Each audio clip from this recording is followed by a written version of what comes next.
मैं अजर अमर हूँ। मेरा न तो जन्म है, भगवान भोलेनाथ कहते हैं, हे पार्वती, न तो मेरा जन्म है न मेरी मृत्यु है। तुम्हारी बार बार मृत्यु हुई और मुंडों की माला मैंने धारण की। तब पार्वती जी ने भगवान भोलेनाथ से जिद करी और कहा कि बाबा तुम बताओ ना, तुमने कौन सा अमृत पी के रखा है कि तुम अमर हो गए? कौन सा कारण है कि मैं बार बार जन्म लेती रही, मरती रही और तुम अजर अमर हो? इसका कारण बताइए। भगवान भोलेनाथ ने कहा कि देवी, मैंने अमर कथा सुन के रखी, अमर कथा मैंने सुन के रखी। पार्वती जी ने फिर भगवान भोलेनाथ से जिद की कि आप भी मुझे अमर कथा सुनाइए। धन्य है पार्वती जी भगवान भोलेनाथ से कहती हैं कि आप मुझे अमर कथा सुनाइए। भगवान भोलेनाथ ने कहा कि देवी, अमर कथा? बोले हाँ, आप कह रहे हैं कि मैं अजर अमर हूँ, मैंने अमर कथा सुन के रखी, तो आप मुझे अमर कथा सुनाइए। यही कथा श्रोता कड़ा विष्णु ब्रह्मा ने, नारायण ने ब्रह्मा को भी सुनाई, ब्रह्मा जी ने हमारे नारद जी को सुनाई। नारद जी के माध्यम से ये कथा सनत कुमार के पास आई और उसके बाद सुखदेव स्वामी के पास आई। ये कथा परीक्षित जी को सुनाई और यही कथा हमारे माध्यम से आप सुन रहे हैं। इसे ही अमर कथा कहते हैं। उन्होंने कहा आप अमर कथा सुनाइए। बोले भगवान भोलेनाथ ने कहा कि देवी ये अमर कथा है, इसको जो भी सुनता है वो अमर हो जाता है, जो भी सुनता है वो अमर हो जाता है। अमर कथा सुनाइए, कुछ भी हो आप मुझे कथा सुनाइए। भगवान भोलेनाथ ने कहा कि पार्वती जी जिद कर रही है। उन्होंने कहा कि मैं इस कथा को यहाँ नहीं सुना सकता, क्योंकि यह कथा यहाँ सुनाऊंगा तो यहाँ अगर कोई असुर अमर हो गया तो वो माता बहनों का जीना मुश्किल कर देगा। कोई राक्षसी शक्ति अमर हो गई तो संसार में वो संसार के लोगों को परेशान करेगा, इसलिए मैं यहाँ नहीं सुना सकता। पार्वती ने कहा कि कुछ भी हो मुझे आप अमर कथा सुनाइए। पार्वती जी ने जिद करी तो आज हमारे भगवान भोलेनाथ पार्वती जी को लेकर के हिमालय की कंदराओं में गए। हिमालय की कंदरा में गए और संगी नाद किया। पहले शंख बजाया, शंगी बजाई, तो वहां रहने वाले पशु पक्षी सभी को हिमालय से दूर कर दिया और मां पार्वती जी सामने बैठी। भगवान भोलेनाथ अमर कथा, अमर कथा चालू हुई। अमर कथा जैसी भगवान भोलेनाथ ने प्रारंभ किया, पार्वती जी सामने से ओम ओम ओम शब्द का ओंकार दे। देखना, ध्यान से सुनना। अब इस कथा का ये प्रभाव रहा कि कथा में नियम है, तुम भली देखना, क्योंकि कथा में अभी तो खैर 2:30 बजने को 3 बज गए होंगे शायद, कल 1 बजे तो आते से ही आपको नींद आ जाएगी, कोई गोली लेने की जरूरत ही नहीं। मतलब ये कथा, इसमें पार्वती जैसी माता को नींद आ गई कथा में, बस इधर से ओंकारे आने लगे, क्योंकि ये नींद का भी प्रभाव है। एक बार कुंभकर्ण मारा गया राम जी के हाथ, तो राम जी के पास कुंभकर्ण की पत्नी का नाम था निद्रा रानी। कुंभकर्ण के पास जब मरा तो राम जी के पास गए, हाथ जोड़कर प्रार्थना करने लगी कि राम भगवान, तुमने मेरे स्वामी को मुक्ति दे दी, अब मैं कहाँ जाऊंगी? 6 महीने हम सहन करते थे, अब मैं कहाँ जाऊंगी? मेरे को तुम ले चलो। राम जी ने कहा कि मेरा इस समय एक पत्नी व्रत है, मैं नहीं ले जा सकता। तो बोले कि नहीं ले जाओ तो कोई जगह बताओ। तब भगवान राम जी ने कहा था कि जब हमारा सत्संग होता हो, कथा भागवत होती हो, तुम वहाँ चले जाना, पांडाल के बाहर खड़ी रहना, और जो ध्यान से नहीं सुने ना उसके पीछे आकर के बैठ जाना, तो वो यूं ही झटका मारने लग जाए। तो कथा को ध्यान से सुनना, मन लगाकर सुनेगा। और मैं गारंटी देता हूँ कि जो एकाग्रचित होकर सीधा बैठ करके, जैसा हम भी देखना, हम पैर नहीं बदलेंगे, 5 घंटे बैठते, आप भी अगर एक आसन पर बैठकर कथा सुनेंगे तो नींद की ताकत नहीं की वो आ जाए। नींद मौका देख रही है, आलस्य मनुष्य नाम रिपु। पार्वती जी को नींद आ गई सामने, भगवान भोलेनाथ कथा बोलते रहे, कथा बोलते रहे, तो ओंकारे इधर से जैसे बंद हुए और एक वृक्ष की कोटर में सुख सावक का एक अंडा था, और कथा के माध्यम से उसमें प्राण आ गए। श्रोता, निर्जीव में प्राण आ गए जब कथा चली। प्राण आना मतलब क्या है? देखना, समझना। कि कोई मरा हुआ थोड़ी था तो प्राण आ गए। प्राण आ गए मतलब जब तक अपने को भगवान की याद नहीं आए, जब तक समझना अपन भी मरे ही हुए हैं। इसका मतलब ये है, प्राण आना थोड़ी कोई निर्जीव प्राण आ गए, भगवान की याद नहीं आए, दौड़ नहीं लगे भगवान के तरफ, जब तक अपने आप को भी आप समझना कि मैं मरा ही हुआ हूं, मैं चैतन्य नहीं हूं, मैं जगा हुआ नहीं हूं महाराज। जब है चेतनता तो जब है, देखो सुंदर स्वरूप हो, तीन बात बताइए, सुंदर स्वरूप हो, तीसरा मान प्रतिष्ठा भी हो, सुंदर स्वरूप हो, धन हो, तीसरा मान प्रतिष्ठा हो, और बताओ चौथा जीवन में तो उसका जीवन बिगड़ेगा कि सुधरेगा महाराज? सब कुछ होने के बाद जीवन में अगर गुरु नहीं है, सदगुरु नहीं है, कथा नहीं है, तो उसका जीवन बिगड़ सकता है महाराज। इसलिए आवश्यकता है, सत्संग की आवश्यकता है। माँ पार्वती जी को नींद लगी, भगवान ने देखा कि ओंकारे में अंतर क्यों आ रहा है, अभी ओम शब्द का ओंकारा चल रहा था। भगवान ने कहा कि देवी, बोले हाँ। बोले तुमने कथा सुनी? बोले मैंने तो थोड़ी बहुत कथा सुनी है और मुझे नींद आ गई थी। तो बोली कथा सुन किसने लिए? ओंकारे आ रहे थे। भगवान बोले हाँ, डबल से कथा बोलना प्रारंभ करा तो ओंकारे उत्तर दिशा से आ रहे थे। भगवान ने सोचा कि कोई असुर अमर हो गया है। पार्वती जी से पूछा तो उनका देव मुझे तो नींद आ गई थी। बहुत सुंदर एक भजन है, ओ निद्रा बेच दूं कोई ले तो, और रामो राम रटे तो तेरो,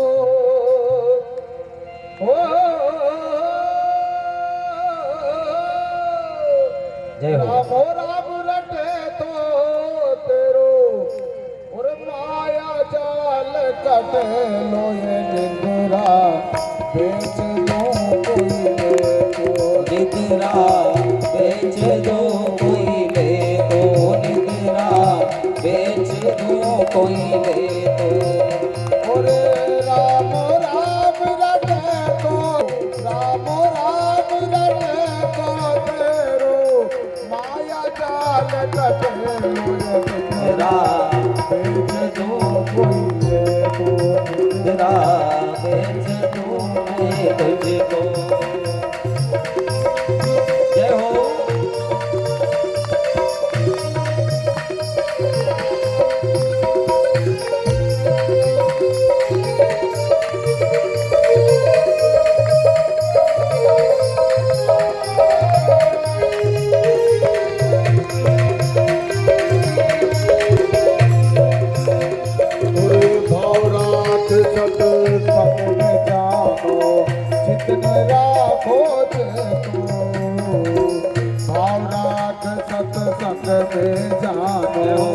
चित मेरा खोज को, हाथ जोड़ चरी नाम लिपटो, हाथ जोड़ चरी नाम लिपटो, वो कोई संत मिले लो निद्रा बेच दूं कोई ले तो, वो निद्रा बेच दूं कोई ले तो, राम राम रटे तो तेरो, राम राम रटे तो तेरो, माया जाल कटे लो ये निद्रा बेच दूं कोई ले तो, वो निद्रा बेच दूं कोई ले तो। हरि बोल।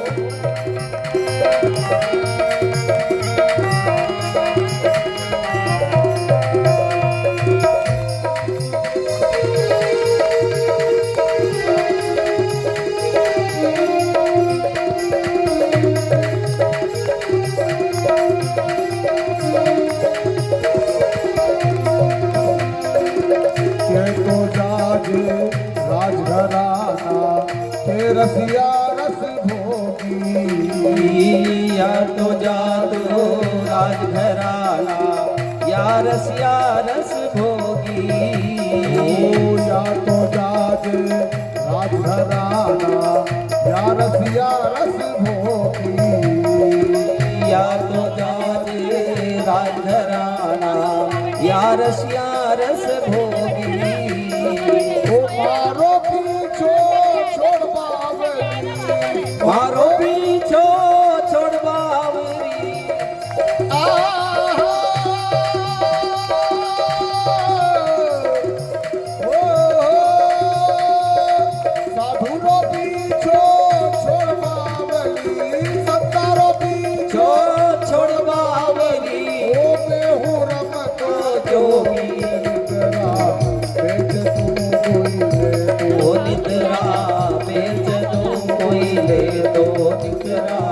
बेच दूं कोई ले लो।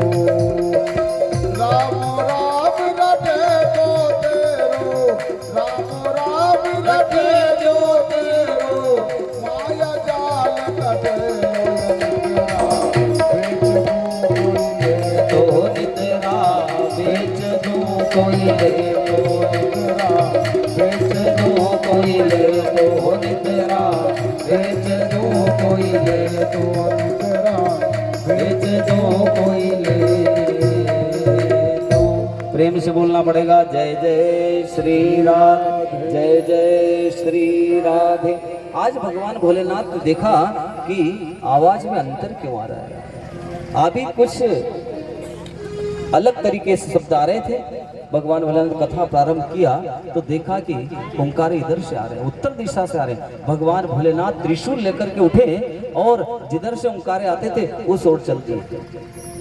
अब बताइए कि जिसने अमर कथा सुनी है वो मर सकता है क्या? फिर भी भगवान भोलेनाथ उनके पीछे लगे। उसमें से एक मिट्टू का बच्चा निकला और उत्तर दिशा की ओर चल दिया। भगवान भोलेनाथ भी त्रिशूल लेकर के पीछे पीछे जाने लगे।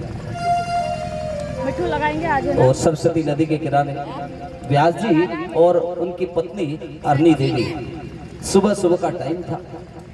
ये मिट्टू का बच्चा उड़ता उड़ता गया और अरणी देवी ने सुबह सुबह जवाई नाम बकासी, जैसे ही बकासी ली ये मिट्टू का बच्चा मुख के माध्यम से उनके उदर में उतर गया।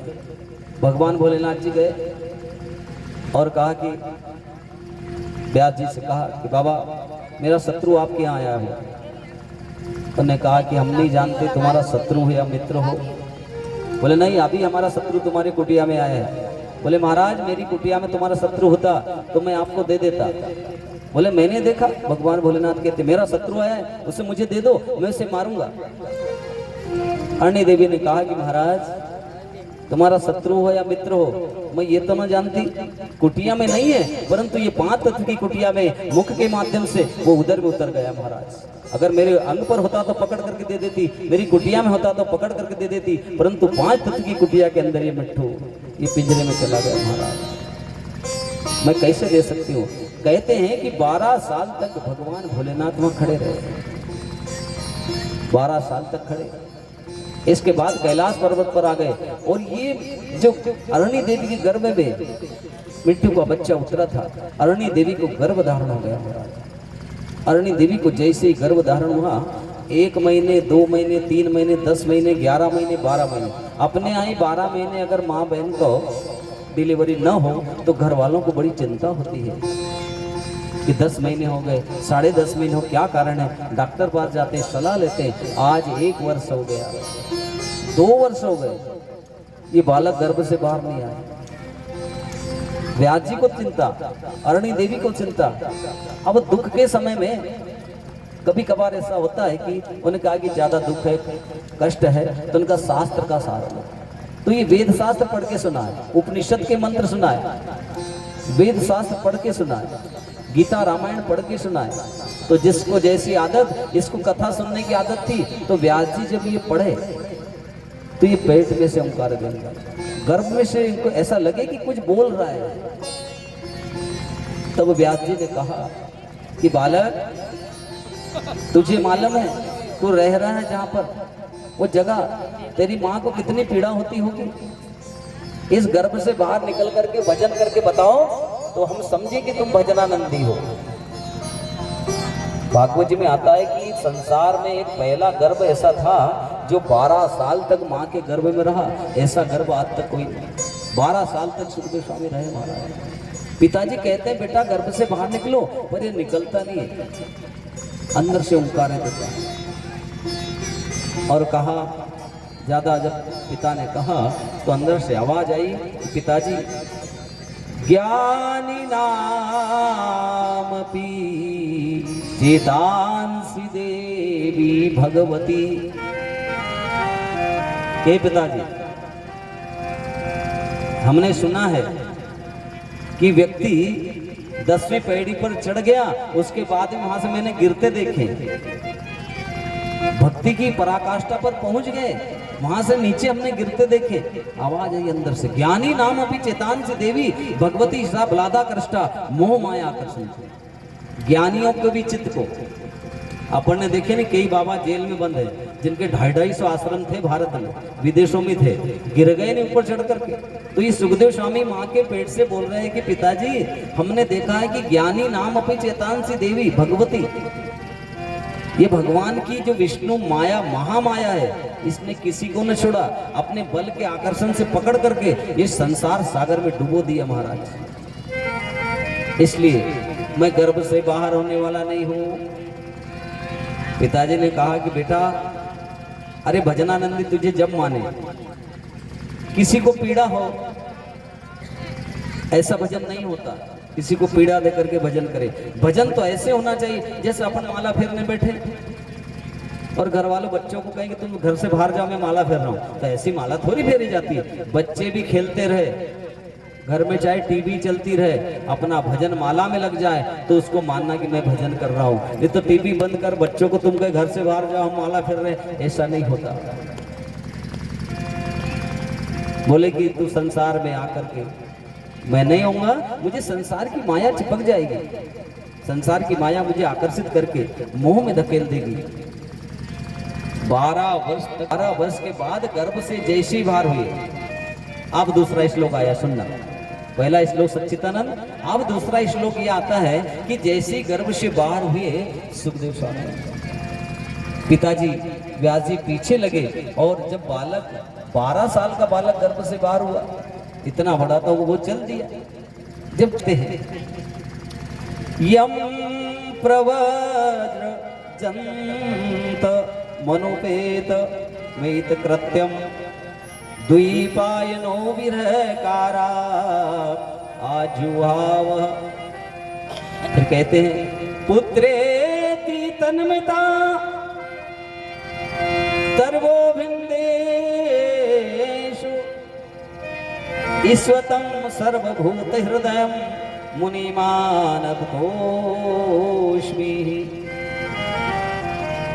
अपने बालक की याद में पिताजी कहते हैं पुत्रेति तन्मया, बेटा रुको रुको रुको, रुक जाओ, तुम नन्हे से बालक हो, अभी जंगल में मत जाओ, तपस्या करने अभी मत जाओ।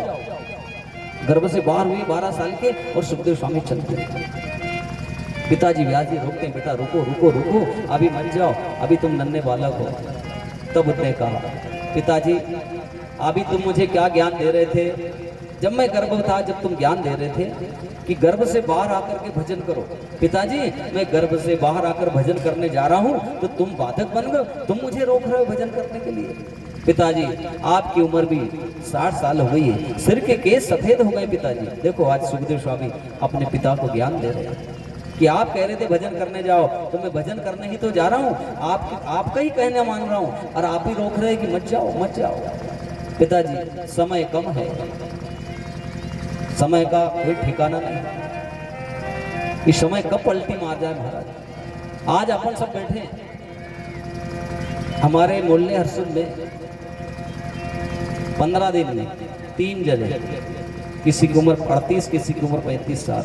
तो समय का कोई भरोसा थोड़ी है। आप यहाँ बैठे कल क्या हो जाएगा कोई भरोसा है क्या कि कल कथा सुनने चलेंगे, कल का किसने जाना है। एक बार धर्मराज युधिष्ठिर जी महाराज, एक भिखारी आया, सुनना ध्यान से, पांडवों के धर्मराज युधिष्ठिर जी बैठे थे। आप धर्मराज युधिष्ठिर तो धर्म को मानने वाले। भिखारी ने कहा भिक्षा न देहि।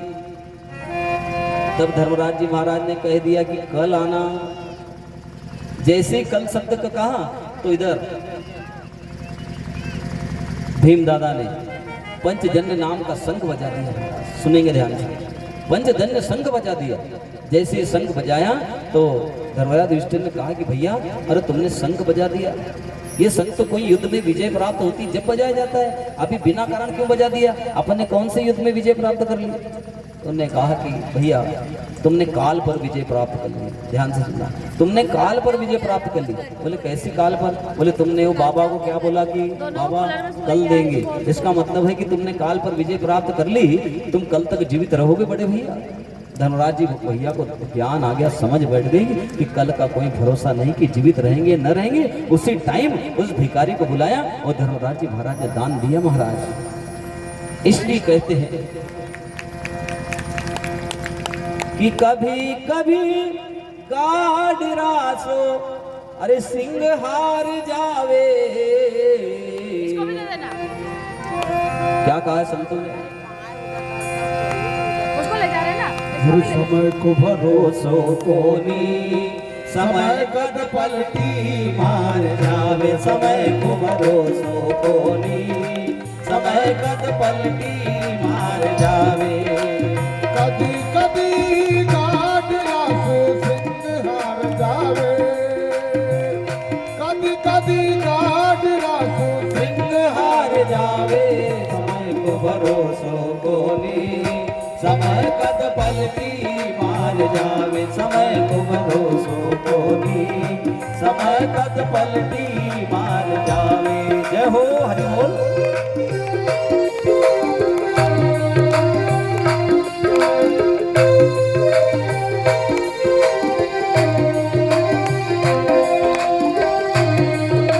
बाहर से ताली बजाएंगे।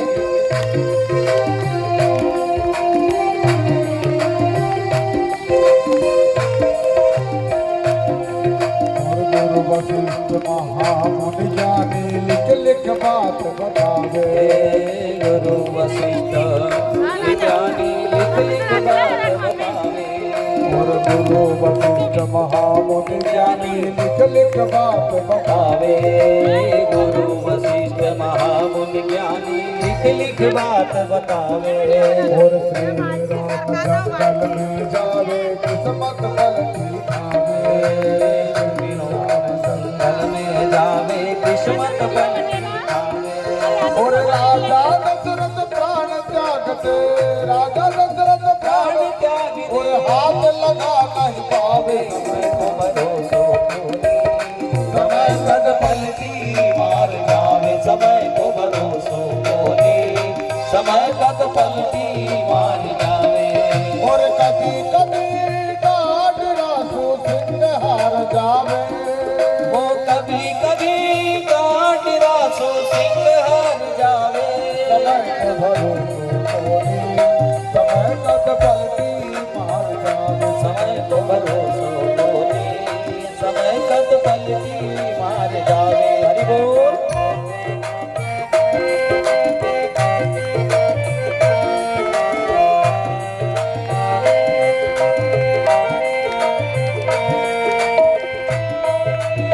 जय हो।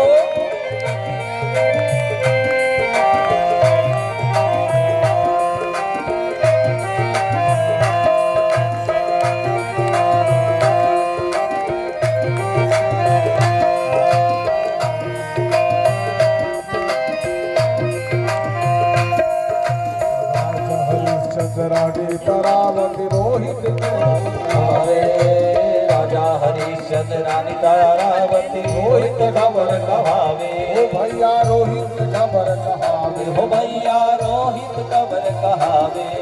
और ऐसो खेल रचो मेरे दाता तीनों ही बिक जावे। ऐसो खेल रचो मेरे बाबा तीनों ही बिक जावे। और एक हरिजन एक ब्राह्मण घर, ओ एक हरिजन एक ब्राह्मण घर। आ जय हो।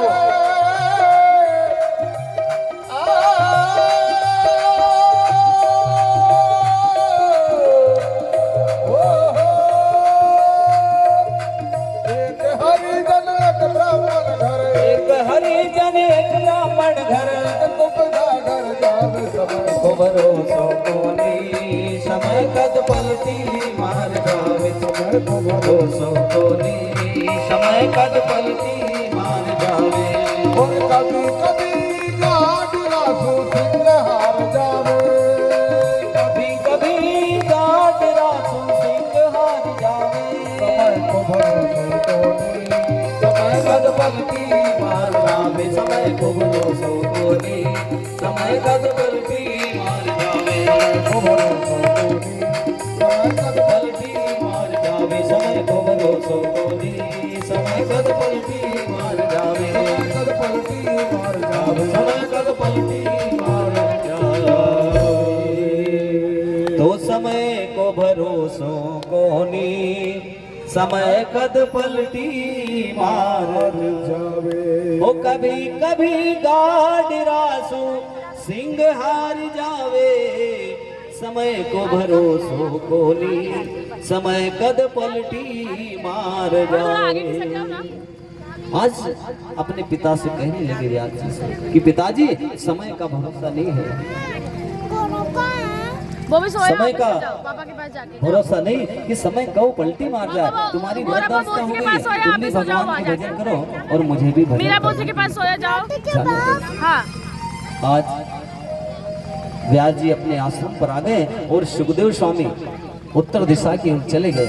आज भी ओंकार जी में मेन मंदिर के सब पत्थर की है, नाला भी नहीं कटाने दिया था सुखदेव स्वामी ने, और उत्तर दिशा की ओर चल दी। ओंकार जी में आज भी सुखदेव स्वामी की मूर्ति है वहाँ पर।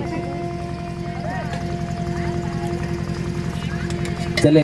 और इधर पहले क्या होता था आश्रमों में,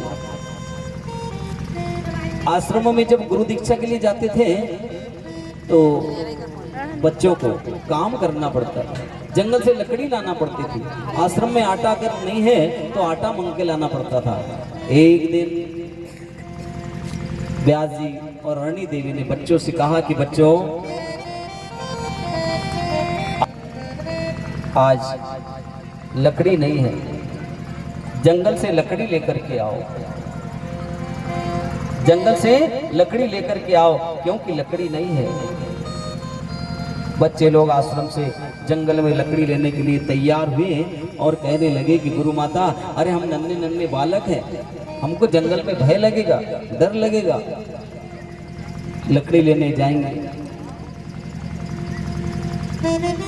बोले भय लगेगा? बोले हाँ, तूने मंत्र दे दिया कि आप ये मंत्र ले जाइए, श्री कृष्ण गोविंद हरे मुरारी हे नाथ नारायण वासुदेव, आप ये मंत्र ले जाइए। जैसे ही बालक घर से चले, गांव में तो इस मंत्र को धीरे धीरे बोलने लगे, और जब जंगल आया ना श्रोतागणों, तो इसी मंत्र को तेज स्वर में बोलने लगे कि वर पीड़ा नटवर वपु कर्णयो कर्णिकारिका। ये मंत्र को जब जोर से बोल रहे थे तो सुखदेव स्वामी, अब यह कथा ये आती है कि सुखदेव स्वामी निर्गुण ब्रह्म को मानने वाले और पिताजी सगुण ब्रह्म को मानने वाले। सुखदेव स्वामी निर्गुण ब्रह्म को मानते थे महाराज, परंतु अब निर्गुण ब्रह्म को इसलिए मानते थे, सगुण को इसलिए नहीं मानते थे कि सगुण के लिए फल फ्रूट लगेंगे। कृष्ण भगवान को मानो तो माखन मिश्री लगेगा, माखन मिश्री कहाँ से लाएंगे? तो ये निर्गुण ब्रह्म को मानते थे सुखदेव स्वामी। अब ये आवाज पड़ी कि अरे कि वो तो इतना परम दयालु है कि पूतना जैसे इस तन में जहर भर के गई, वो कृष्ण, वो कन्हैया, यदि पूतना ने इस तन में जहर भर के गई तो भी उसको अपनी माँ की उपाधि दे दी, माँ की पदवी दे दी। इससे परम दयालु और कौन हो सकता है? इस श्लोक के अर्थ ऐसे अर्थ हुए। सुखदेव स्वामी ने अर्थ को समझा और सुखदेव स्वामी आसन से उठे और जिस तरफ से आवाज आ रही थी, बच्चे बोल रहे थे उधर से मंत्र, इन बच्चों के पास सुखदेव स्वामी गए और बालकों से कहा कि बालकों, तुमको ये मंत्र किसने दिया? बालकों ने कह दिया कि ये मंत्र हमारे गुरु ने दिया। अब सुखदेव स्वामी जी को ये थोड़ी मालूम कि मेरे पिता इन बच्चों की, बोले ये मंत्र तुमको किसने दिया है? बोले हमारे गुरु ने दिया है। बोले ऐसे हमारे गुरु के पास 18,000 मंत्र है महाराज। सुखदेव स्वामी ने कहा कि क्या तुम्हारे गुरु हमको इन मंत्रों का अध्ययन करा देंगे? उन्होंने कहा कि गुरु तो परम दयालु होते हैं, संत हृदय नवनीत समाना, माखन की तरह होते हैं वो तो। बोले चलो हमको तुम्हारे गुरु के पास ले चलो। आज सुखदेव स्वामी बच्चों के साथ जब आश्रम पर आए तो क्या देखा? अपने पिताजी बैठे हुए। व्यास जी ने अपने लड़के सुखदेव स्वामी को ये श्रीमद् भागवत पुराण का श्रोतागणों अध्ययन कराया, और यही सुखदेव स्वामी ने 7 दिन के अंदर इस कथा को गंगा किनारे पर राजा परीक्षित जी को महाराज सुनाई। और ये वो भागवत कथा है महाराज।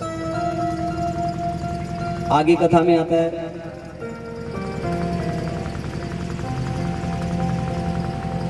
एक बार नारद जी, ये पाखंड आज से नहीं चल रहा है, 5200 साल से चल रहा है, ध्यान से सुनना। एक बार नारद जी, पहली कथा की था सुनने से होता क्या है, और पाखंड से बचने की बात भी इसमें लिख दी गई है कि पाखंड बहुत हो रहा है। नारद जी एक बार, अहम तू पृथ्वी या तो ज्ञात्वा सर्वोत्तमापमिति पुष्करम च प्रयागम च काशी गोदावरी तथा। बोले एक बार नारद जी पुष्कर गए, प्रयागराज गए, काशी गए, गोदावरी गए, सब दूर नारद जी मृत्यु लोक में भ्रमण किया। देखना, समझना है कथा को कि नारद जी जैसे पृथ्वी पर, ये 5200 साल पहले की बात है, आज जो चल रहा ना हर टीवी पर देखना, ये आश्रम के विषय में चल रहा ना, इसमें नारद जी ने पहले ही लिख दिया था। नारद जी मृत्यु लोक में आए तो यहाँ पर क्या देखा कि सत्यम नास्ति तपम शोचन दयादानम न विद्यते। नारद जी जब आए तो यहाँ क्या देखा कि यहाँ सत्य नहीं है, जहाँ जाए वहां सत्य की भाषाबाजी हो रही है, सब लोग झूठ बोलने वाले हो गए। तीर्थों में गए नारद जी, काशी गए, प्रयाग गए, गोदावरी गए, नारद जी ने देखा कि यहाँ भी पंडों की चल हो रही, वो झूठ बोल रहे हैं कि सत्यम नास्ति तपः शौच दया दानम विद्यते उदरम ऋणो जीवा वकारा कुटभाषिता। मतलब अपने पेट भरने के लिए लोग उदर पोषण, अपने उदर पोषण के लिए नारद जी ने देखा, पेट भरने के लिए झूठ बोल रहे हैं। मंदिरों में जाओ तो वहां भी झूठ नारद जी ने देखा, तीर्थों में गया वहां भी झूठ, अपने पेट भरने के लिए सब लोग झूठ बोल रहे हैं। कुटभाषिता मतलब खराब शब्दों का भी उपयोग कर लेते हैं, जरूरत पड़ती। कुटभाषिता नारद जी ने देखा। देखते देखते नारद जी एक स्थान पर पहुंचे जहां पर बहुत बड़ा आश्रम था।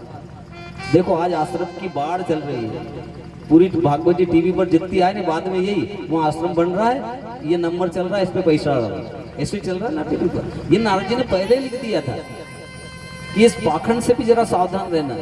तो नारद जी गए तो एक बहुत बड़ा आश्रम दिखा, 1-2 एकड़ में बना हुआ, 2-3 करोड़ का आश्रम। नारद जी वहां गए, वहां से निकल रहे थे, पूछा कि महाराज, मंत्री लोग पहरा दे रहे थे, पूछा कि आश्रम किसका है।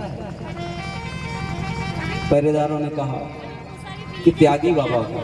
ध्यान से सुनिए, त्यागी बाबा का आश्रम है। नारद जी ने सोचा कि त्यागी बाबा का आश्रम और 2 करोड़ का, अरे जिन्हें सब कुछ त्याग कर दिया टापरी में रहना चाहिए। त्यागी बाबा जब सब कुछ त्याग कर दिया तो 2 करोड़ आश्रम बनाने की क्या जरूरत है ना पाखंड। नारद जी ने मन विचार कर लिया कि इससे बड़ा पाखंड और क्या होगा कि बाबा त्यागी और 2 करोड़ का आश्रम बना लिया। नारद जी आगे गए कि सब झूठ का वर्चस्व, पाखंड है। नारद जी आगे गए तो फिर एक गांव के पास से निकले तो वहां और एक उसका 2-3 करोड़ का आश्रम बना हुआ।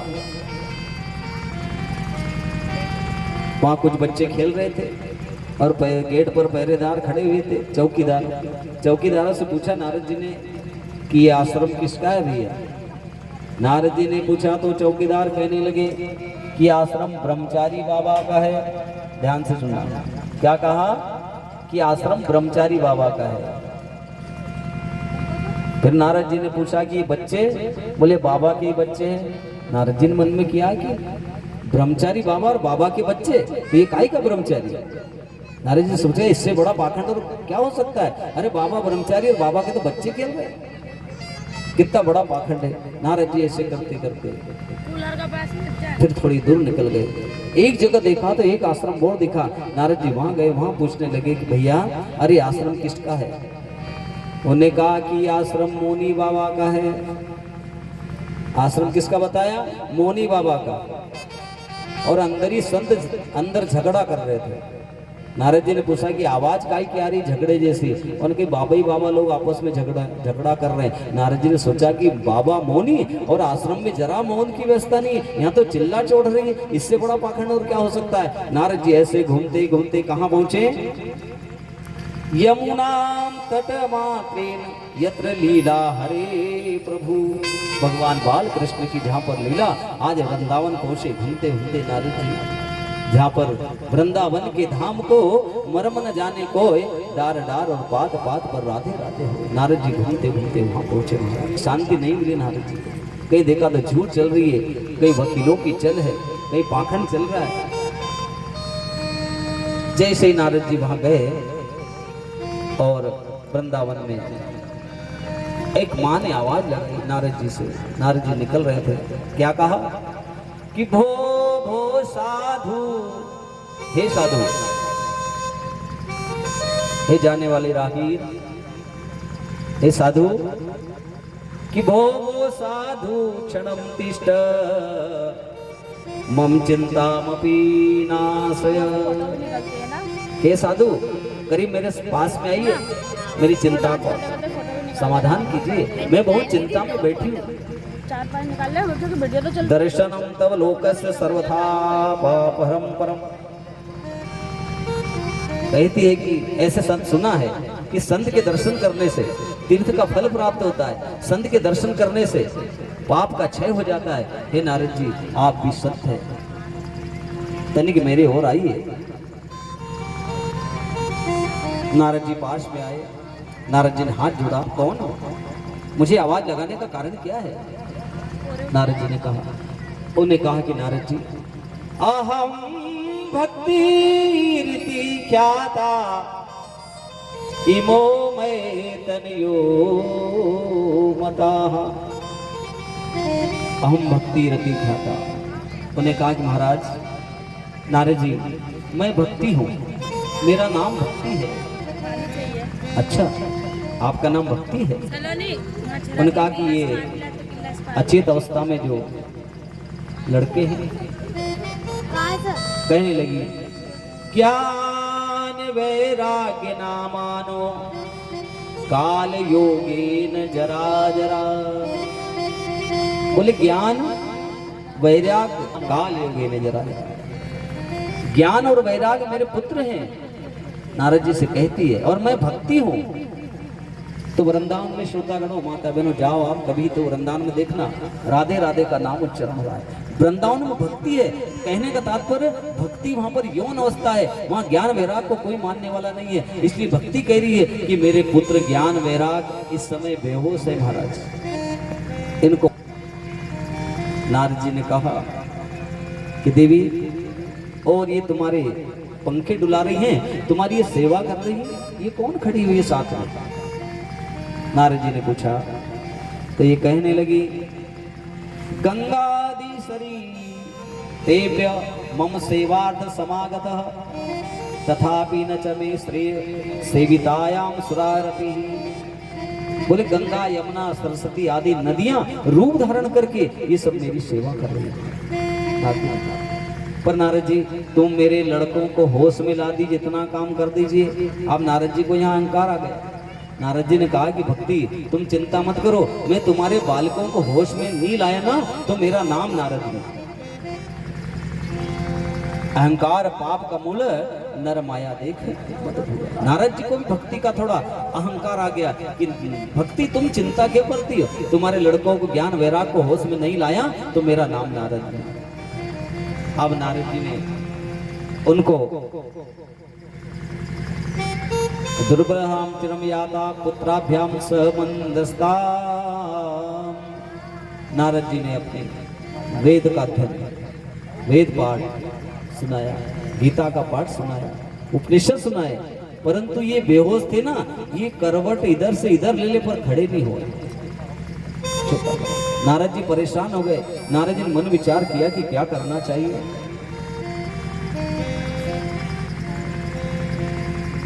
नारद जी ने मन में सोचा कि मैंने आज तक ऐसी जीवान किसी को न दी थी।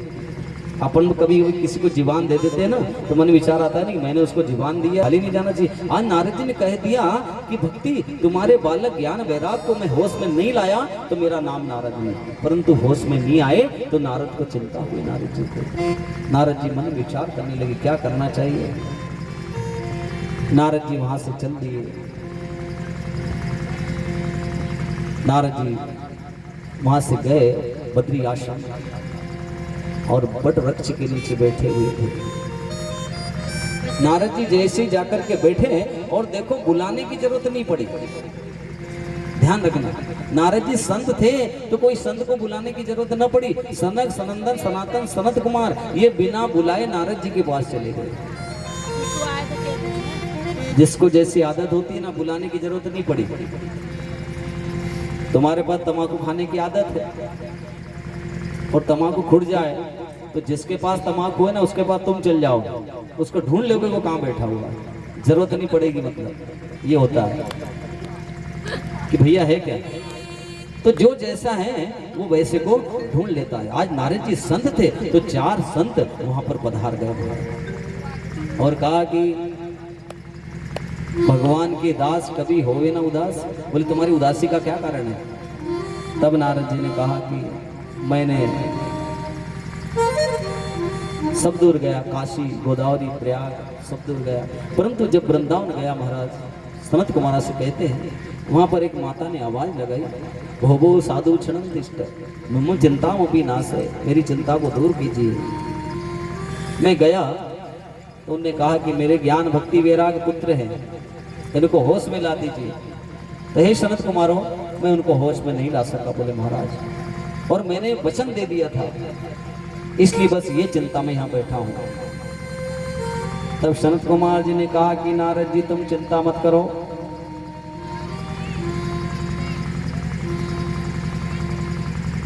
नारद जी तुम चिंता मत करो। सनत कुमार कहने लगे, सुनो नारद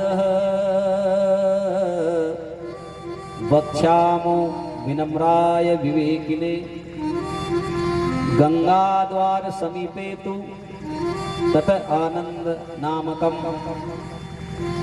नाना ऋषि गणै दृष्टम देव सिद्धि निसेवितम। आज संत कुमार क्या कहते हैं, आप भी मतलब कोई भी संत गलत मार्ग नहीं बताता महाराज, यहाँ से शिक्षा मिलती है, यहाँ से सूत्र मिलता है। आज सलाह कि नारद जी आप चिंता न करो। सुनो नारद वक्ष्यामो विनम्राय विवेकिने गंगा द्वार समीपे तु आनंद नाम तट। बोले गंगा किनारे पर आनंद नाम का सुंदर एक तट बना हुआ है महाराज। सनत कुमार कहते सुंदर तट बना हुआ है जहाँ पर नाना ऋषिगण देव सिद्ध मुनि, वहां पर सिद्ध मुनि विराजमान रहते हैं महाराज। वहां पर चलो और वहां पर श्रीमद् भागवत पुराण का आयोजन करेंगे। उनको बुलाने की जरूरत न पड़ेगी। देखो कथा का महत्व कितना है। सनत कुमारों ने कहा कि उनको बुलाने की जरूरत न पड़ेगी ज्ञान वैराग को। तुम तो गंगा किनारे पर आनंद नाम का तट है, वहां पर श्रीमद् भागवत पुराण का आयोजन करो। नारद जी ने कहा कि महाराज गंगा किनारे आयोजन करेंगे, ब्राह्मण कहाँ से लाऊंगा, टेंट की व्यवस्था कौन करेगा, माइक की व्यवस्था कौन करेगा। सनत कुमार ने कहा कि नारद जी वहाँ किसी प्रकार की जरूरत नहीं है। गंगा किनारे सुंदर बालू रेत बिछी हुई है, गंगा का निर्मल जल बह रहा है और मधुर मधुर हवा चल रही है और वहाँ के सुंदर पुष्प बिखेर रहे हैं, लताएं पुष्प बिखेर रही है, सुंदर तट है। चलो वहाँ जाकर के हम स्वयं श्रीमद् भागवत पुराण का अनुष्ठान करेंगे। आज नारद जी को सनत कुमारों ने कहा, नारद जी ने सभी को बुलावा दिया कि चलो चलो गंगा किनारे पर चलो, श्रीमद् भागवत कथा हो रही है। अनेक संत महात्मा सिद्ध पुरुष साधक सभी लोग गंगा किनारे पर पहुंचे। श्रोतागणों कथा की आवाज कान में आना चाहिए, सिर्फ दौड़ लगना चाहिए कि कथा हो रही है। दगड़खेड़ी ग्राम में कथा हो रही है, रामराज भैया कथा कराना, ऐसे शब्द सिर्फ जाते हैं। यहाँ कथा ये कहती है, सिर्फ कान में आवाज गई, नारद जी ने बुलावा दिया कि चलो गंगा किनारे चलो, गंगा किनारे चलो। श्रीमद् भागवत पुराण का अनुष्ठान हो रहा है। ऋषि महात्मा तपस्वी त्यागी संत महात्मा विरस्त ग्रस्त सभी लोग गंगा किनारे पर पहुंच गए और संत कुमार जी ऊंचे आसन पर बैठ गए महाराज। और बारी बारी जावा हो, जय हो गुरु बलिहारी जावा जी, बारी बारी जावा हो गुरा ओ बलिहारी जावा जी ओ मार सतगुरु आंगन आया ओ बारी जावा जी मार सतगुरु आंगन आया ओ बारी जावने ओ मार सतगुरु आंगन आया ओ बारी जावा जी मार सतगुरु आंगन आया मैं बारी जावने और बारी बारी जावा हो गुरु बलिहारी जावा जी बारी बारी जावा हो गुरु बलिहारी जावा जी सतगुरु आंगन आया ओ बारी जावा जी मारा सतगुरु आंगन आया बारी जावा जी जय हो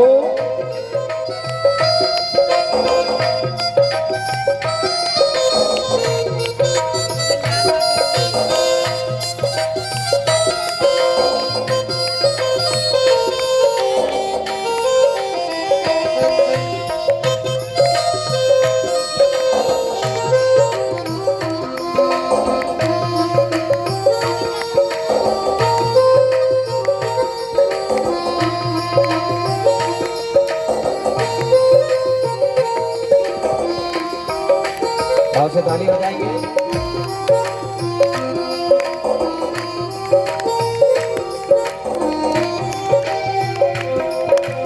सतगुरु आंगन आया मैं गंगा गोमती नाया मारा सतगुरु आंगन आया मैं गंगा गोमती नाया और सतगुरु आंगन आया मैं गंगा गोमती नाया सतगुरु आंगन आया मैं गंगा गोमती आया मारा सतगुरु आंगन आया मैं गंगा गोमती नाया ओ मार निर्मल हो गई काया मैं बारी जाऊं जी मारी निर्मल हो गई काया मैं बारी जावा दे बारी जावा जी गुरु बलिहारी जावा जी बारी जावा जी गुरु बलिहारी जावा जी और सतगुरु आंगन आया बारी जावा जी मारा सतगुरु आंगन आया मैं बारी जावा दे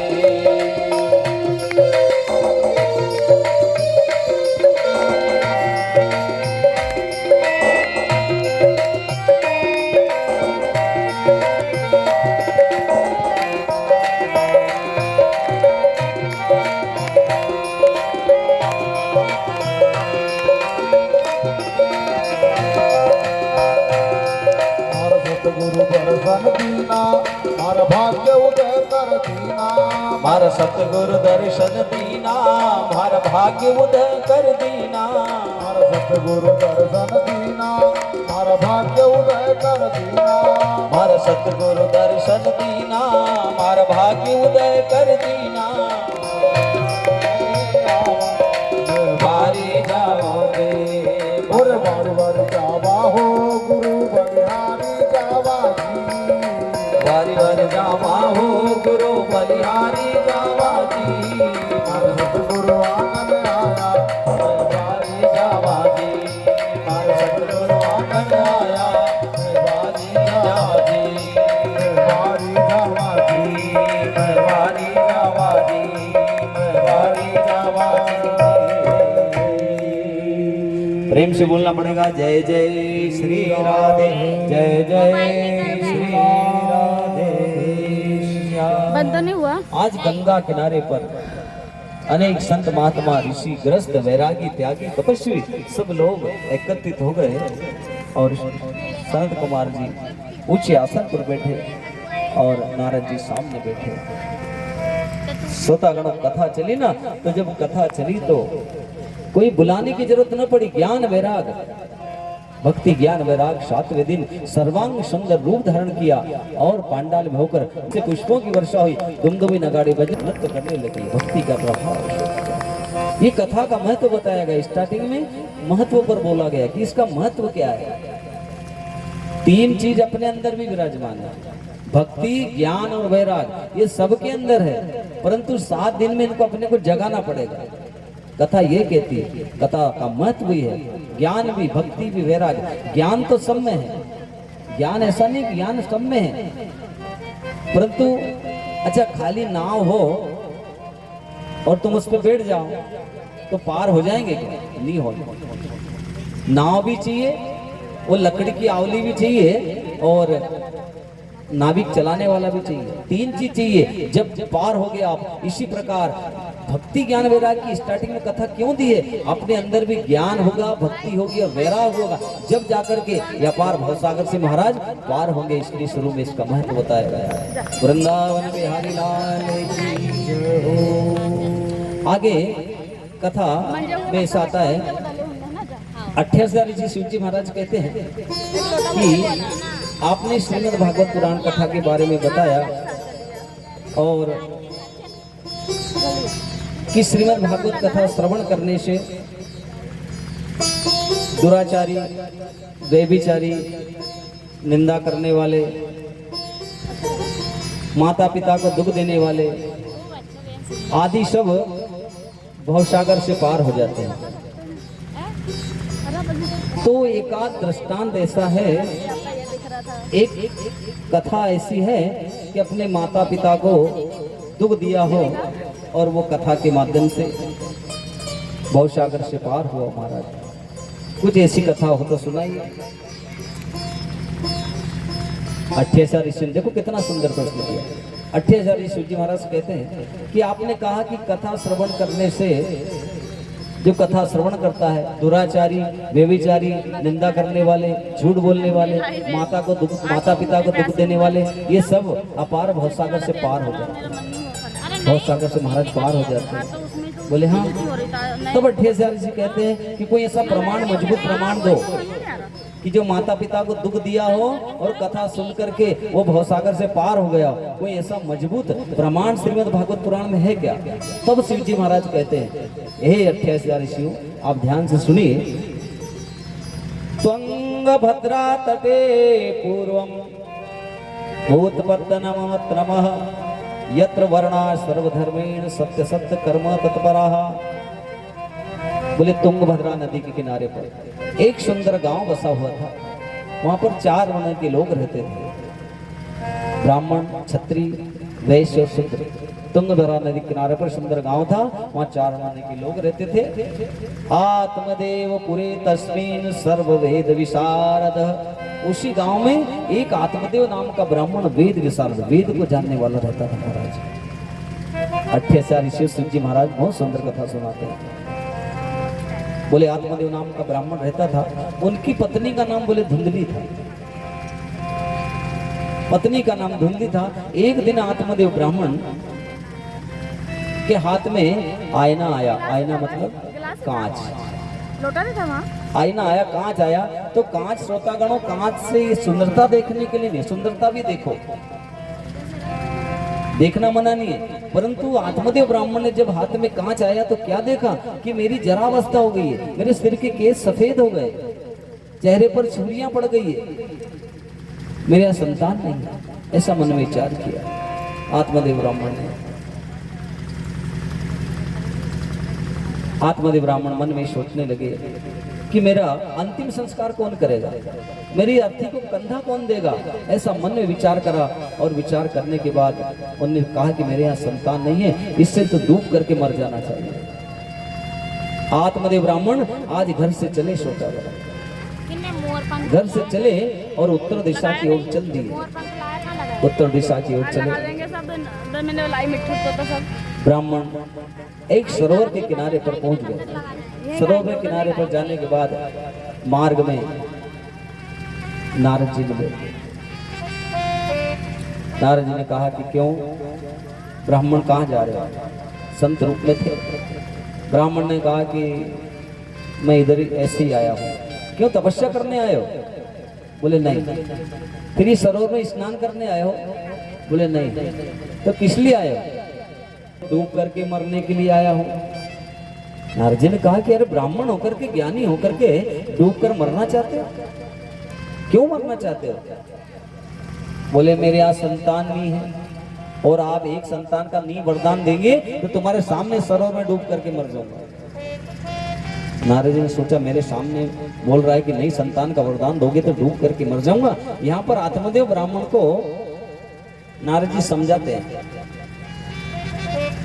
विचार की बात यह है, मान लो किसी का संतान नहीं है, अच्छा ये बताओ मीरा के यहाँ संतान थी क्या? नहीं थी। मीरा की एक भी संतान नहीं थी, पर अपन मीरा के भजन गाते हैं कि नहीं? ताली बजा पर कर मेरो तो गिरधर गोपाल, दूसरों न कोई जाके सिर मोर मुकुट मेरो पति से। मीरा के भजन गाते हैं। नारद जी कहते हैं कि मीरा की संतान नहीं थी, फिर भी ताली बजा करके मीरा के लोग गीत गाते हैं। हे ब्राह्मण तुम वापिस चले जाओ। बोले नहीं वापिस नहीं जाऊंगा, एक संतान का वरदान देना पड़ेगा। उन्हें कहा कि कौन सी संतान की बात कर रहे हो? राजा दशरथ जी के यहाँ संतान नहीं थी। समझाते हैं आत्मदेव ब्राह्मण को कि राजा दशरथ जी के यहाँ संतान नहीं थी, 3 रानियां थी पर संतान नहीं थी। और संतान की इच्छा से गुरु ग्रह गए तुरंत महिपाला, चरण लागी करी विनय विशाला, सब दुख सुख गुरु ही सुनावा, कही वशिष्ठ बहुविधि समझावा। वशिष्ठ जी के पास गए। वशिष्ठ जी ने कहा कि संगी ऋषि वशिष्ठ बुलावा, पुत्र सो यज्ञ करावा, भक्ति सहित मुनि आहुति दीने, प्रगटे अग्नि कर चकुले। बोले संगी ऋषि को बुला करके शुभ यज्ञ कराना और यज्ञनारायण भगवान खीर का पात्र लेकर प्रकट होंगे, तुम्हारे तीनों रानी को खीर खिला देना, राम लक्ष्मण भरत शत्रुघ्न जैसे संतान का जन्म होगा। महाराज राजा दशरथ के यहाँ संतान नहीं थी और संतान हुई, परंतु जब राजा दशरथ जी के, हे आत्मदेव ब्राह्मण ध्यान से सुने, बोले जब राजा दशरथ जी के प्राण निकल रहे थे उस समय एक भी पुत्र पास में नहीं था, कोई एक चम्मच जल डालने वाला नहीं था पास में। महाराज तुम संतान की क्या बात कर रहे हो? अरे भगवान के भजन करो, अपनी आत्मा का कल्याण करो। महाराज 4 संतान होने के बाद भी राजा दशरथ जी तड़पते हुए राजा दशरथ जी ने महाराज प्राण छोड़े। तुम किस की बात कर रहे हो? आत्मदेव ब्राह्मण ने कहा कि नहीं, एक संतान तो जरूर चाहिए। उन्होंने कहा कि ठीक है, तुम्हारा वरद हस्त बताओ। सीधा हाथ ब्राह्मण जी ने हाथ देखा और कहा कि महाराज एक जन्म तो क्या 7 जन्म तक संतान की योग नहीं है। आत्मदेव ब्राह्मण कहते हैं कि जब भी मैं कोई फलदार वृक्ष लगाता हूँ तो फल नहीं लगते, गौ माता मैं पालता हूँ तो वो न देती, पर मुझे आप एक संतान का वरदान दो, नहीं तो मैं इसमें डूब करके मर जाऊंगा। तब संत ने एक फल दिया कि जाओ ये फल ले जाओ, तुम्हारी पत्नी को खिला देना, सुंदर गुणवान बुद्धिमान बालक का जन्म होगा। महाराज संत की तपस्या का फल दे दिया। आज आत्मदेव ब्राह्मण बहुत प्रसन्न हुए, अपने घर आए। घर आने के बाद अपनी पतली धुंधली, अब धुंधली किसे कहते हैं? जो धुंध में आए वो काम करे। पति कहे कि आज ये करना है तो वो काम नहीं करना, उससे धुंधली कहते हैं। धर्म पत्नी किसे कहते हैं? जो पति की आज्ञा माने, जो धर्म पर चले वो धर्म पत्नी। और धुंधली जो अपने धुंध में आए वो काम करे। पति ने कही कि दाल बाटी बनाना, उनके नहीं आप तो दाल सब रोटी बनाओ। धुंधली अपनी धुंध का काम करे। आत्मदेव ब्राह्मण ने प्रसाद लेकर दिया, फल लेकर दिया और पत्नी से कहा कि तुम इसे खा लेना, गुणवान सुंदर बुद्धिमान बालक का जन्म होगा। धुंधली ने मन विचार किया कि मेरे स्वामी मन चाहे जहाँ से ये लाते हैं वो लाते हैं, ये खा लेना वो खा लेना, सुंदर संतान का जन्म होगा। मैं नहीं चाहती कि मेरे गर्भ से कोई संतान का जन्म हो। अगर संतान का जन्म होगा और बच्चे को जन्म देते देते मेरी मृत्यु हो गई तो मेरे धन को मेरी नंद वगैरह खा जाएगी। कहाँ से सोचे महाराज देखो। ऐसा विचार करके फल को कोठी पर रख दिया। 1 दिन 2 दिन ब्राह्मण ने सोचा। 1 दिन 2 दिन 4 दिन बाद पड़ोस में उनकी बहन थी धुंधली की, वो आई। उन्होंने कहा कि बहन तुम दुर्बल नजर क्यों आ रही है? उन्होंने कहा कि तुम्हारे जिया जी क्या मालूम कहाँ से फल ले आए और कहते हैं कि इस फल को खा लेना तुम्हें गर्भ धारण होगा, सुंदर संतान का जन्म होगा। बहन मैं नहीं चाहती कि मैं कोई बालक को जन्म दूं, मैं फल खाना नहीं चाहते। उन्होंने कहा ठीक है, अपन दोनों बहन ये फल को गौ माता को खिला देते हैं। देखो संत का प्रसाद, फल मतलब तपस्या का फल था, उस गौ माता को खिला दिया और कहा कि मेरे परमात्मा की कृपा है मेरे ऊपर, 1-2 माह मुझे है, परमात्मा की कृपा है, मेरे यहाँ बालक का जन्म होगा। जैसे मथुरा से गोकुल भगवान को पहुंचा है ऐसे मैं बालक को रातों रात तेरे यहाँ पहुंचा दूंगा और तुम कह देना आत्मदेव ब्राह्मण से कि मेरे गर्भ से बालक का जन्म है। ऐसा कहकर वो बहन चली गई और इनने कह दिया अपने स्वामी आत्मदेव ब्राह्मण से कि मुझे 9 महीने भगवान के भजन करना है, मुझे एकांत चाहिए, मेरे कमरे में कोई ना आएगा, मैं भगवान के भजन करूँ। मैंने फल खा लिया। अब आत्मदेव ब्राह्मण सीधे साधे विश्वास कर गए कि मेरी पत्नी ने फल खा लिया। समय आया श्रोतागण, उसकी बहन पड़ोस में गांव में थी, उसके यहाँ योग से बालक का जन्म हुआ, बालक को रातों रात यहाँ पहुंचाया और सुबह इसने मंत्रियों के माध्यम से आत्मदेव ब्राह्मण को सूचना दे दी कि आप महाराज तुम्हारे यहाँ एक सुंदर पुत्र का जन्म हुआ। पुत्र का जन्म हुआ तो ब्राह्मण बहुत प्रसन्न हो गए, मन विचार करने लगे, देखो वृद्धावस्था में मेरे यहाँ संतान का जन्म हुआ महाराज। अब अपने गर्भ से जन्म हो तो माता परमात्मा की कृपा हो, स्तनपान कराए, ये बालक को दूध कैसा पिलाए। अब दूध नहीं आए तो क्या करें, तो इसने अपने पति से कहा कि सुनो मेरी बहन पड़ोस में रहती गांव में है ना, उनके बालक का जन्म हुआ था तो वो मर गया, तो ऐसा करो ना मेरी बहन को बुला के ले आए तो बालक का पालन पोषण कर देगी। अब ब्राह्मण तो बड़ा सीधा, बच्चा तो उसी का था।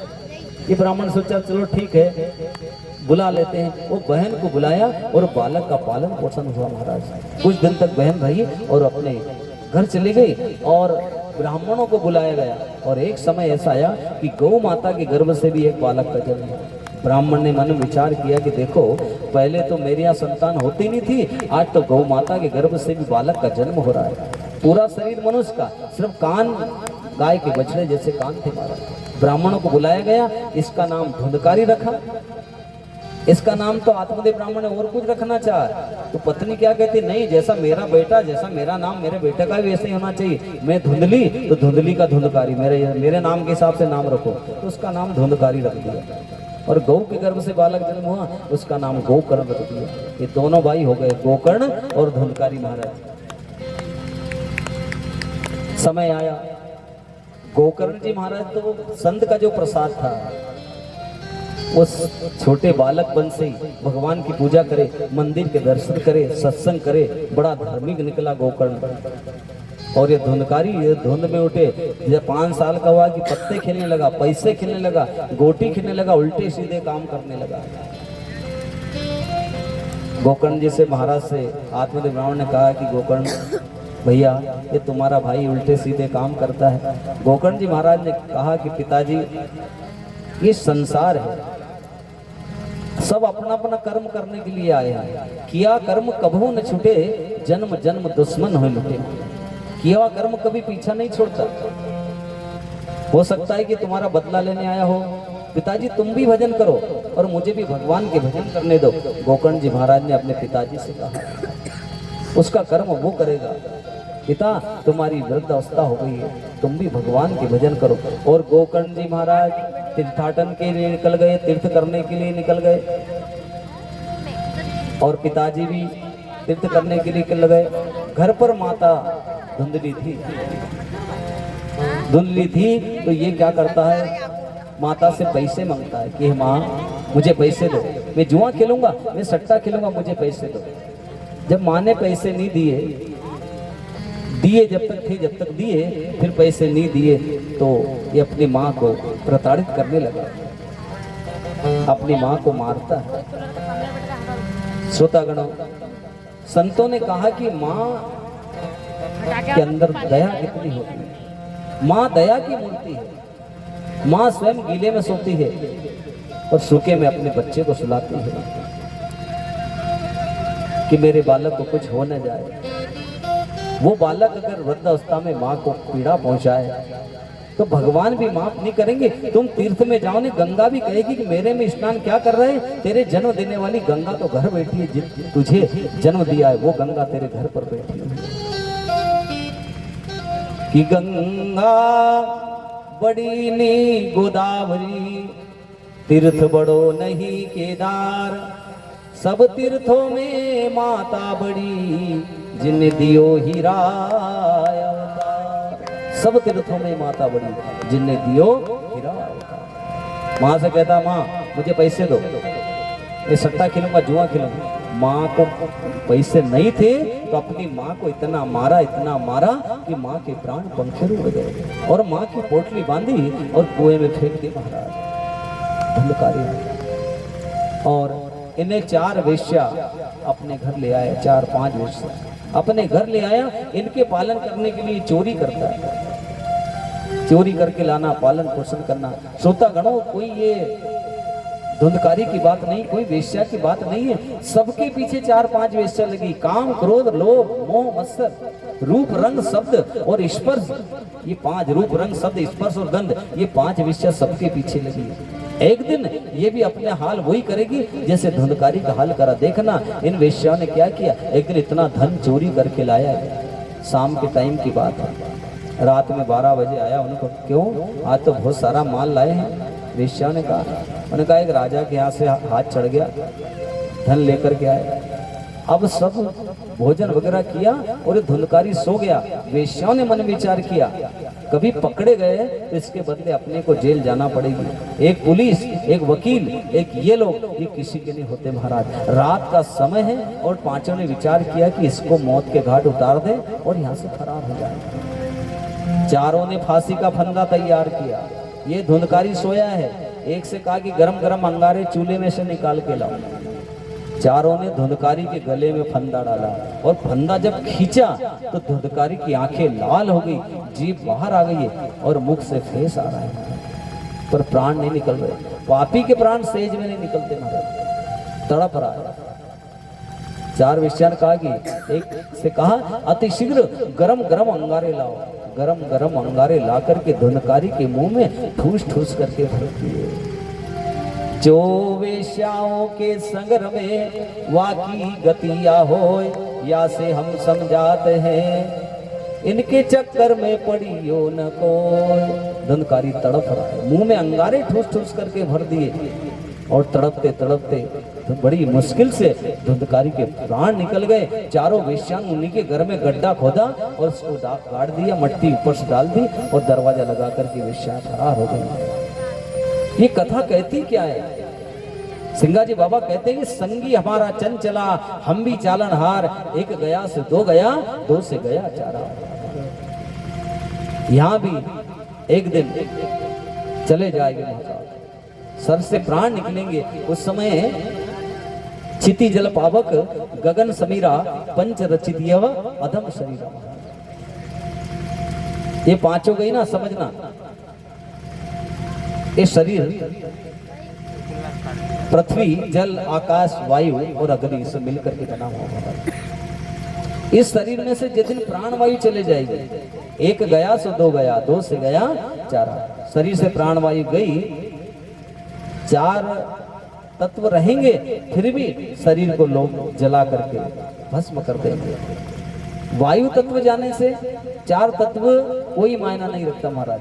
शरीर में प्राण वायु नहीं है तो जल वायु स्थिर हो जाएगी। 1 गया से 2 गया। जैसा अपन किसी के प्राण निकल जाते हैं, 4 तत्व है, परंतु जब अर्थी पर सुलाया जाता है धड़ धड़ करके अग्नि जलती है। जब आकाश तत्व मिल जाता है और पूरी भस्मी पृथ्वी तत्व मिल जाती है। भस्मी को जल में डाल देते हैं तो जल तत्व में मिल जाता है और आकाश तत्व मिल जाता है। 5 तत्व जहां से आए वहां चले जाते हैं। इसी प्रकार ये पास 5 वेश्याएं अपने घर को चली गई। गोकर्ण जी महाराज तीर्थ करके आए, सुनना बड़े ध्यान से। तीर्थ करके जब आए, पड़ोस में गाँव वाले से पूछा कि भैया मेरा भाई कहाँ है? उन्होंने कहा भैया 2-4 दिन से दिख नहीं रहा है, क्या मालूम कहाँ है, दरवाजा लगा हुआ है। ये तो नहीं मालूम कि वेश्या ने इसके हल कर दिया। दरवाजा खोला गोकर्ण जी महाराज ने। रात में गोकर्ण जी महाराज घर में सोए तो ये भूत बन चुका था, जिसका मर्डर हो जाए, जो एक्सीडेंट से मर जाए, जो दवा पीकर मरे, जो पॉइजन पीकर मर जाए, जो कोरेसिन डालकर जल जाए, जो फांसी लगाकर मरता है, ये मौत थोड़ी है महाराज। इस जीव को अधोगति में जाना पड़ेगा। अब ये भूत बन गया, इसको वेश्याओं ने मार करके गाड़ दिया था। तो गोकर्ण जी महाराज सोए तो घर में विशेष प्रकार की आवाज हो। कभी जब भी देखना कोई कहता है ना पंडित जी हमारे घर में रात में कोई आवाज आती है, रात के 1-2 बजे तो घर में आवाज आए, कभी गाडरे की आवाज आए, कभी कुत्ते की आवाज आए, कभी सन की आवाज आए। तो गोकर्ण जी महाराज मन विचार करके घर में ऐसा हो क्या रहा है, क्या बात है। अब इसी को थोड़ी मालूम कि मेरा भाई भूत बन गया, अधोगति में चल गया। परंतु गोकर्ण जी महाराज ने हाथ में गंगा जल लिया और गायत्री का इष्ट था। आज भी मंत्र में इतनी बड़ी ताकत है, इस पर व्याख्या करेंगे आगे कि मंत्र की ताकत कितना मंत्र जाप करेंगे उसका फल क्या होगा। जल के जैसे ही छींटे दिए तो प्रेत में बोलने की ताकत आ गई। उन्होंने कहा कि तू कौन है? गोकर्ण जी महाराज उन्हें कहा कि मैं तुम्हारा भाई धुंधकारी हूँ। बोले तुम्हारी हालत ऐसी क्यों हुई? बोले भैया मेरा उद्धार करो, मेरा उद्धार करो, मेरा उद्धार करो। गोकर्ण जी महाराज ने कहा कि ठीक है, तू मेरा भाई है, भाई पर दया आना चाहिए, ठीक है तेरा उद्धार करूंगा। तो गोकर्ण जी महाराज गया जी गए। अपन भी जाते हैं ना कि यार कोई कहता है कि हमारे पिताजी या पितरों के निमित्त उनका गया जाकर गया जी में श्राद्ध करो। गया शिला है गया जी में आज भी, फल्गु नदी के किनारे पर उस पत्थर पर बैठ करके जो पिंडदान करता है उससे मोक्ष प्राप्त होता है महाराज। तो गोकर्ण जी महाराज ने कहा कि मैं तेरे उद्धार के लिए कुछ करूंगा। गोकर्ण जी महाराज अपने भाई के उद्धार के लिए गया जी गए, गया जी में पिंडदान किया। पिंडदान करके वापिस आए, वही घर में सोए तो ये भूत का भूत ही रहा, इसकी देह नहीं बदली, इसे मुक्ति न मिली। उन्हें कहा कि क्यों रे तुझे मुक्ति क्यों ना मिल रही, क्या कारण है? मैंने गया जी में पिंडदान करके आ गया। तो आज धुंधकारी कहने लगा कि भैया मैं पापी नहीं हूँ, मैं महापापी हूँ। इसमें भी डिग्री है, पापी अलग होता है, मैं महापापी हूँ। मैंने मेरी जन्म देने वाली माँ को अपने हाथों से मार डाला, उसके लिए गया जी भी क्या करेगा? मैं महापापी हूँ, मेरा उद्धार कीजिए भैया, मेरा उद्धार कीजिए। आज गोकर्ण जी महाराज ने कहा कि ठीक है, तो जगत के साक्षी सूर्य नारायण भगवान से प्रार्थना करें। सूर्य दिवाकराय विद्महे भास्कराय धीमहि तन्नो शम सूर्य प्रचोदयात्। हे जगत के साक्षी, हे सूर्य देवता, जैसे सूर्य नारायण भगवान से प्रार्थना करी, सूर्य नारायण भगवान का चलता हुआ रथ रुक गया। तुभ्यम नमो जगत साक्षिणः, कहा कि तुभ्यम नमो जगत साक्षिणः, हे जगत के साक्षी, हे साक्षात सूर्य नारायण भगवान, ब्रूहि में मुक्ति हेतुकम तक्षित्वा द्रुत सूर्य स्फुट मित्य भयभासितः। सूर्यनारायण भगवान को प्रणाम किया। सूर्यनारायण भगवान का चलता हुआ रथ रुक गया, रथ रुक गया और कहा कि भैया मेरा भाई कुछ उपाय बताइए। सूर्यनारायण भगवान ने कहा कि गोकर्ण जी महाराज श्रीमद् भागवत मुक्ति सप्ताम वाचनम करो। सूर्य ने सलाह दी, सूर्य भगवान ने कहा कि हे गोकर्ण जी महाराज 7 दिन तक तुम्हारे भाई को श्रीमद् भागवत कथा सुनाओ, उनकी मुक्ति हो जाएगी महाराज। इति सर्वस्य सर्वधर्मे रूपम तु विश्रोतम। हे गोकर्ण जी महाराज, तुम्हारा भाई प्रेत योनि में है ना, 7 रोज तक श्रीमद् भागवत का अनुष्ठान करो, तुम्हारे भाई की मुक्ति हो जाएगी महाराज। आज गोकर्ण जी महाराज आए और ऊंचे आसन पर बैठे और धुंध का कथा चालू करी महाराज। कथा का बहुत प्रवत है। आज जैसे पितृ, इनके पिता रामराज भैया के पिता पर पितामह वृद्धो पितामह, माता परमाता वृद्धो माता है। अगर किसी कारण से मुक्त न भी हुए हो तो 7 दिन की कथा इनके निमित्त संकल्प से हो रही महाराज।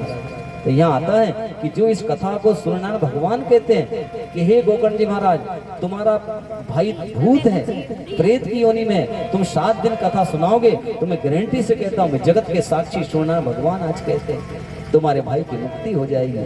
तब गोकर्ण जी महाराज ने कथा, स्वयं गोकर्ण जी महाराज ने अपने भाई धुंधकारी के लिए कथा करी। कथा चालू करी ना तो ये भूत एक जगह नहीं बैठे, देखना भूत एक जगह नहीं बैठता, इधर उधर चलता फिरता रहे। गोकर्ण जी महाराज कहने लगे कि कह रहे भूत तेरे लिए मैंने कथा करी है और तू इधर उधर बैठ रहा है। तब गोकर्ण जी महाराज ने एक बांस बुलाया, ये धुंधकारी का जो लाल नारियल बंधा हुआ है ना, गोकर्ण ने सोचा कि भूत एक जगह नहीं बैठता, तो इसको बांस बुलाया। 7 घटना वाला बांस, नीचे की घटना में धुंधकारी को बिठाया गया और कथा चालू हुई। पहले दिन कथा चली पहली घटना, दूसरे दिन कथा चली दूसरी घटना फूटी और तीसरे दिन तीसरी घटना फूटी। दीनांतरे रक्षिता कथा तथा चित्रम बभूमः।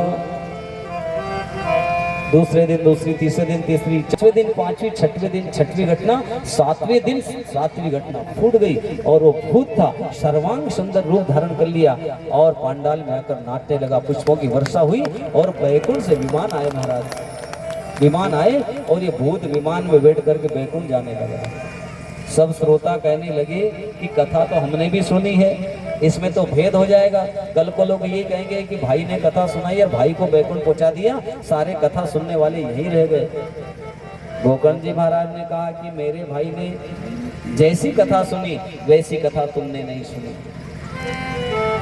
बोले तुम्हारे भाई ने कैसी कथा सुनी? तो गोकर्ण जी महाराज कहते हैं मेरे भाई ने एक आसन पे बैठकर कथा सुनी, लहसुन प्याज बैंगन का त्याग करके भूमि पर शयन रात्रि में करना। ये नियम है कथा के, नियम बताए गए कि अपने को भी कथा कैसे एक आसन पर बैठना। एक आसन से मतलब है कि एक जगह जहाँ भी आए वो सुनिश्चित कर ले, जैसे हम बैठ गए तो बैठ गए, ऐसी जगह पर 7 दिन तक एक आसन पर बैठना, एक टाइम भोजन करना, भूमि पर शयन करना, झूठ ना बोलना, ये कथा के नियम है। लहसुन प्याज बैंगन आदि का त्याग करना, घर से चलो तो परमात्मा का नाम लेते हुए आना, यहाँ से जाओ तो परमात्मा का नाम लेते आना। अब सब बात तो अच्छी लग रही पर मन में विचार करते हो कि झूठ कैसा छोड़ेंगे। अब इसमें आए कि झूठ भी नहीं बोलना है। अब झूठ तो सुबह से संध्या तक न मालूम कितनी बोला जाती है, पर कम से कम 1 बजे से 4 बजे तक थोड़ा इतना पालन करना। यहाँ पर कहते हैं मेरे भाई ने इस प्रकार से कथा सुनी, इसलिए बैकुंठ से विमान आए और ये बैकुंठ तुम्हारे देखते देखते जा रहा है। सब लोग ऊंचा हाथ कर कहने लगे कि डबल से कथा होनी चाहिए, हम भी एकाग्रचित होकर के 7 रोज कथा सुनेंगे। बोली वृंदावन बिहारी लाल की, सदगुरु महाराज की जय हो। डबल से कथा चालू हुई। श्रोतागणों, सब श्रोताओं ने मन लगाकर एकाग्रचित से श्रीमद् भागवत को भागवत कथा को सुनी। भागवत कथा सुनने से जो गति सूर्य और चंद्र को नहीं मिलती, श्रोतागणों ये श्रीमद् जी महाराज ने कथा सुनाई तो जो गति सूर्य चंद्र को न मिली, वहां के स्वान मतलब कुत्तों को वो गति प्राप्त हुई। ये वो श्रीमद् भागवत कथा है। बोली वृंदावन बिहारी लाल की जय हो, सदगुरु महाराज की जय हो। तो जी लेंगे सरकार तेरी सरकारी में, भगवान से कह देना हे परमात्मा में जिएंगे। अरे हम रख लेना श्री श्याम तेरी दरबारी में, हम रख लेना श्री श्याम तेरी दरबारी में, हम रख लेना श्री श्याम तेरी दरबारी में, हम रख लेना श्री श्याम तेरी दरबारी में। जी लेंगे सरकार तेरी सरकारी में, जी लेंगे सरकार तेरी सरकारी में, जी लेंगे सरकार तेरी सरकारी में, जी लेंगे सरकार तेरी सरकारी में। हमें रख लेना मेरे श्याम तेरी दरबारी में, हम रख लेना फिर श्याम तेरी दरबारी में, हमें रख लेना श्री श्याम तेरी दरबारी में, हम रख लेना श्री श्याम तेरी दरबारी। जय हो।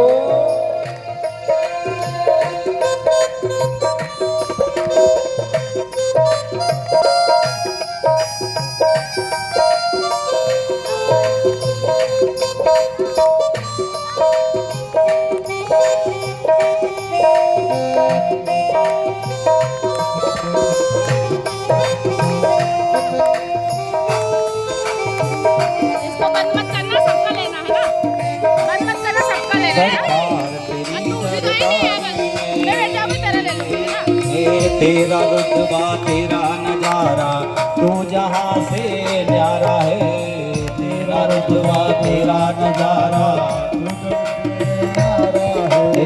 दिल पर मेरे तुझ सन कोई लगता मुझको प्यारा है, दिल पर मेरे तुझ सन कोई लगता मुझको प्यारा है। अरे आ गया मुझको मजा, आ गया मुझको मजा तेरी यारी में, आ गया मुझको मजा तेरी यारी में, आ गया मुझको मजा तेरी यारी में, आ गया मुझको मजा तेरी यारी में।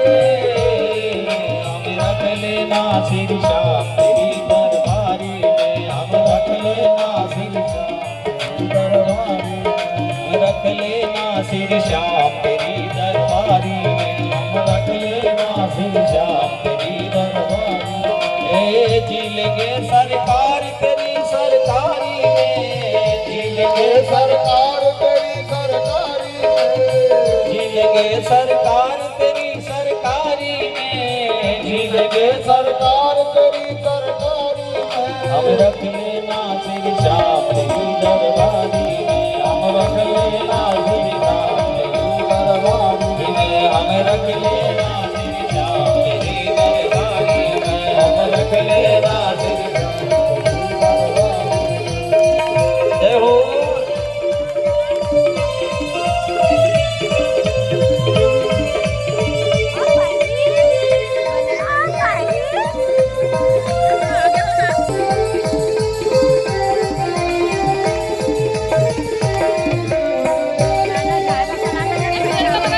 रख लेना श्री श्याम तेरी दरबारी में, हम रख लेना तेरी दरबारी में, हम रख लेना श्री श्याम तेरी दरबारी में, हमें रख लेना श्री श्याम तेरी दरबारी में।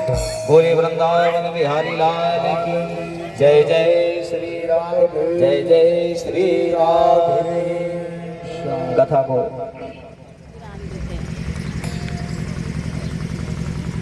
5:30 बज चुके हैं, कथा को यहीं विराम देते हैं। कथा कल ठीक 1 बजे 2 बजे कथा प्रारंभ हो जाएगी, 2 बजे से 5 बजे तक कथा चलेगी। सभी टाइम का ध्यान रखते हुए, आज एक दिन गया है, धूप तो है परंतु आप सब आते हैं तो बोलने की अनुभूति होती है। जनता ही जनार्दन का स्वरूप है, परमात्मा का स्वरूप है। आप कड़ाके की धूप तो है परंतु सभी पड़ोसी आसपास की सभी को आप फोन से कह देना, अपने रिश्तेदार से कह देना कि हमारे यहाँ कथा हो रही है, आप कथा में पधारे, और जो फोन लगाएंगे उसके 50 रुपए हम तुमको देंगे, ठीक है। हम मन में विचार करते हुए पंडित जी पैसा कहाँ से देंगे, तो हम 7 दिन कथा करेंगे, हमारे 70 रुपये बनते हैं 10 रोज के साथ, 10 रुपये रोज, 7 दिन के 70, 50 काट के 20 चढ़ा देना, ठीक। सदगुरु महाराज की जय जय श्री राधे, जय जय श्री राधे। सभी भाव से अपने स्थान पर खड़े हो जाएं, दूर बैठे हैं वो भी पास में आ जाएं, भगवान की आरती करेंगे।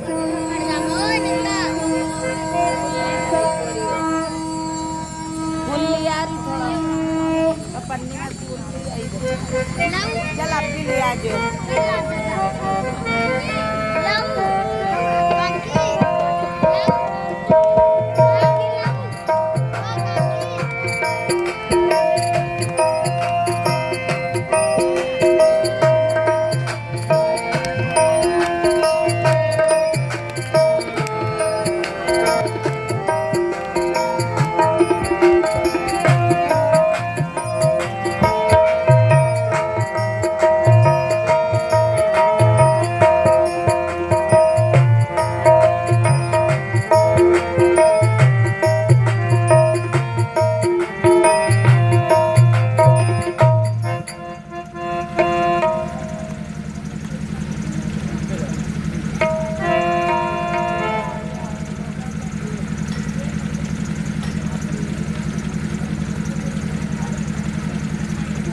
बोलिए भागवत महापुराण की जय। ओम ज्वालामाल्यै नमो नमः। ओमितकं कवि व्रजननं मे सुदसवीरग्वं सर्वगणग्वं सतयात्मसनि प्रजासनि वसुसनि लोकसन्य भयसनि अग्निं प्रजां बहुलं मे करोतु वन्नं भाव मयूरीदु अस्माशुदत।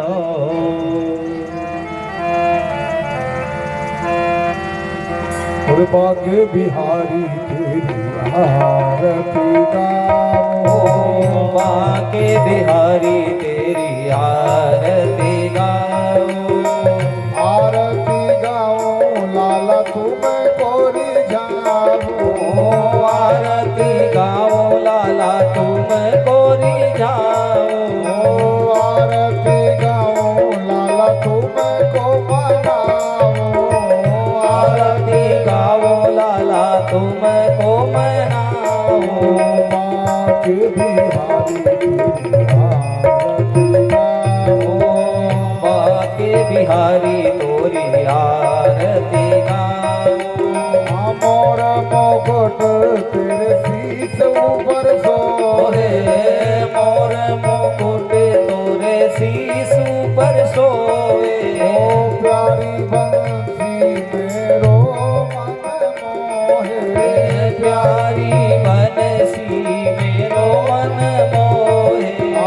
प्यारी बंसी मेरो मन मोहे प्यारी बंसी मेरो मन मोहे देख छवि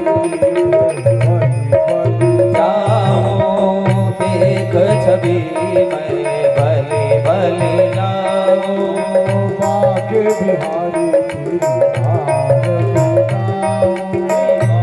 आगे बिहारी तोरी आरती गाओ चरणों से निकली गंगा प्यारी चरणों से निकली गंगा प्यारी और जिसने सारी दुनिया तारी जिसने सारी दुनिया तारी उन चरणों जय हो